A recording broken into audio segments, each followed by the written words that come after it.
آم، یہ وہ آم نہیں جو خاص کے سامنے کچھ نہیں، بلکہ یہ آم بادشاہ ہیں، پھلوں کا بادشاہ، جنت کا پھل، کسی کی زندگی تو کسی کا عشق، کسی کی کمزوری تو کسی کی تڑپ۔ یہ آم کچھ نہیں بلکہ بہت خاص ہیں، اسی لیے ہر خاص و عام کی پسند ہے۔ جی ہاں، میں ہوں منصور الدین فریدی، آپ دیکھ رہے ہیں آواز دا وائس کا خاص پروگرام باخبر۔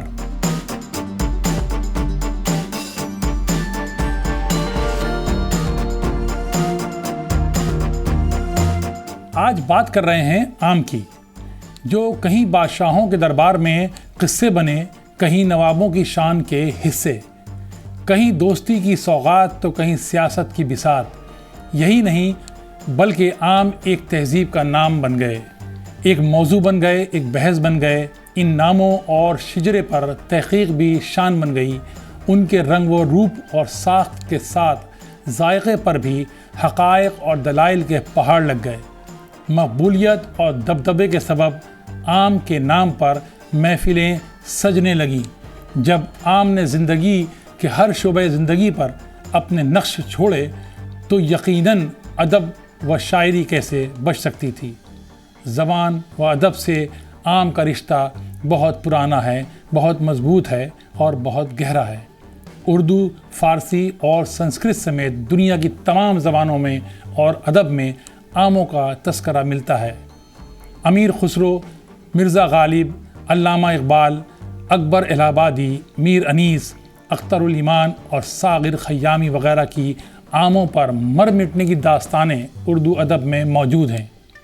لیکن جب ہم بات کرتے ہیں آم کی تو اس کے ساتھ سب سے پہلے جو نام جڑتا ہے وہ ہے مرزا غالب کا۔ جی ہاں، شاعری کے بیتاج بادشاہ غالب کے پھلوں کے بادشاہ یعنی آم کے ساتھ عشق کے چرچے اب تک عام ہیں، جبکہ یہ کتابوں میں قید نہیں بلکہ ہر کسی کی زبان پر ہیں، بہت عام ہیں۔ یہ قصے بھی ہیں اور لطیفے بھی جو مرزا غالب کے مزاج، طنز و مزاح اور ان کی حاضر جوابی کے ثبوت بھی ہیں، جن کے سبب آج بھی تاریخ میں جب آموں کا موسم آتا ہے تو مرزا غالب خود بخود زبان پر آ جاتے ہیں۔ دراصل مرزا غالب کو پھلوں میں آم بے حد مرغوب تھے۔ آموں کا موسم شروع ہوتے ہی ان کے دوست دور دور سے ان کے لیے آم بھیجتے تھے۔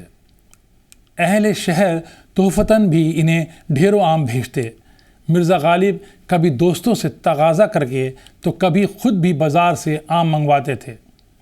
باہر سے دور دور کا آم بطور سوغات ان کے ہاں آتا تھا، لیکن ان کا کبھی دل نہیں بھرتا تھا، یعنی آموں سے متعلق ان کی طبیعت کبھی سیر نہیں ہوتی تھی۔ ایک واقعہ یہ ہے کہ ایک مرتبہ مرزا غالب مغلیہ سلطنت کے آخری بادشاہ مرحوم بہادر شاہ ظفر کے ساتھ آموں کے موسم میں ایک باغ میں جس کا نام حیات بخش یا مہتاب باغ تھا ٹہل رہے تھے۔ وہاں آم کے پیڑ پر رنگ برنگے الگ الگ رنگوں کے آم لدے ہوئے تھے۔ مرزا غالب بار بار آموں کی جانب دیکھ رہے تھے۔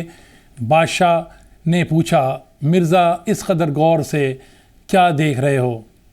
مرزا نے ہاتھ باندھ کر عرض کیا کہ اس کو دیکھ رہا ہوں کہ کس دانے پر میرا اور میرے ابا اور دادا کا نام لکھا ہے یا نہیں۔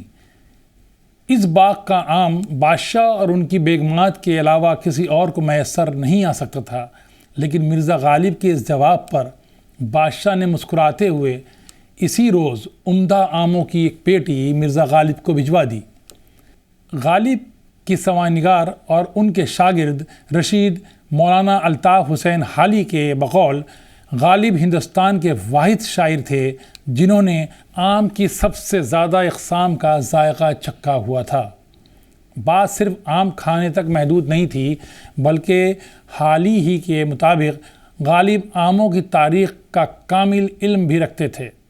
یاد رہے کہ مولانا الطاف حسین حالی نے اپنے استاد غالب پر 2 کتابیں لکھی ہیں، جن میں یادگار غالب اور حیات جاوید ہے۔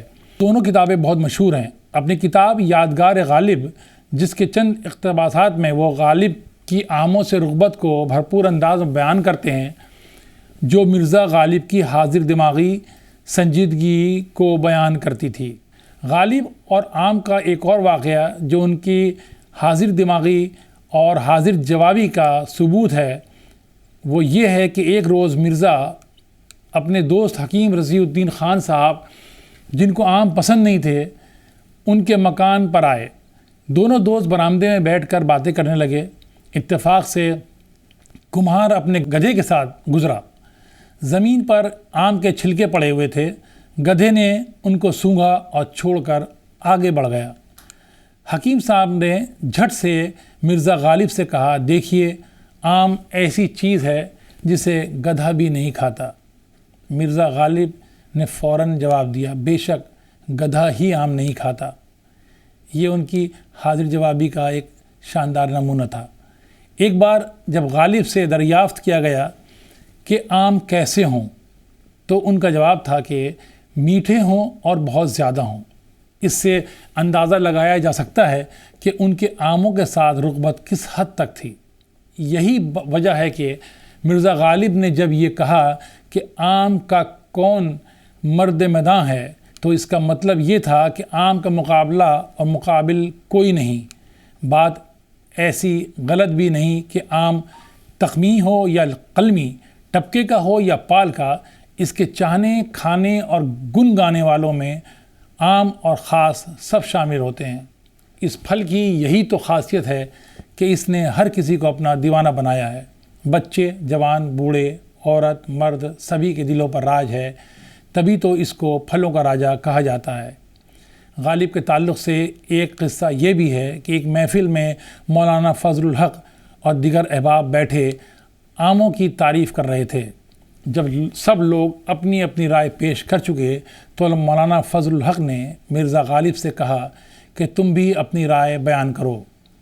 مرزا غالب نے کہا، بھائی میرے نزدیک تو آم میں صرف 2 خوبیاں ہونی چاہیے، میٹھا ہو اور بہت زیادہ ہو۔ تو یہ غالب کے آم سے لگاؤ کی کہانی ہے۔ ان کی زندگی میں اگر شاعری میں آم کی جھلک بہت زیادہ ہے، اس کی خوشبو ہے، اس کی فطرت انہوں نے بیان کی ہے۔ آخر میں ایک دلچسپ بات یہ بھی سن لیں کہ دنیا میں غالب کے آم سے عشق کا شور تھا، لیکن ان کی بیوی امراؤ بیگم کو آموں سے نفرت تھی۔ جی ہاں، مگر اس کی نفرت کا سبب ذائقہ نہیں تھا، بلکہ ان کے گھر میں آم کے موسم میں چھلکوں اور گٹلیوں کے ڈھیر تھے۔ اور یہ بھی سن لیں کہ جس پر پھسل کر ایک بار ان کا پیر بھی ٹوٹ گیا تھا۔ غالب کے آموں کے ساتھ عشق کی یہ داستان دنیا بھر میں مشہور ہے۔ کسی نے نثر میں پیش کی تو کسی نے نظم میں۔ یہ پیشکش بھی اسی کی ایک کڑی کا حصہ ہے۔ امید ہے کہ ہماری یہ پیشکش آپ کو پسند آئی ہوگی۔ آپ کو باخبر رکھنے کی یہ ایک اور کوشش ہے۔ پسند آئے تو آپ ہمارے پروگرام کو لائک کریں اور آواز دا وائس کو سبسکرائب۔ شکریہ۔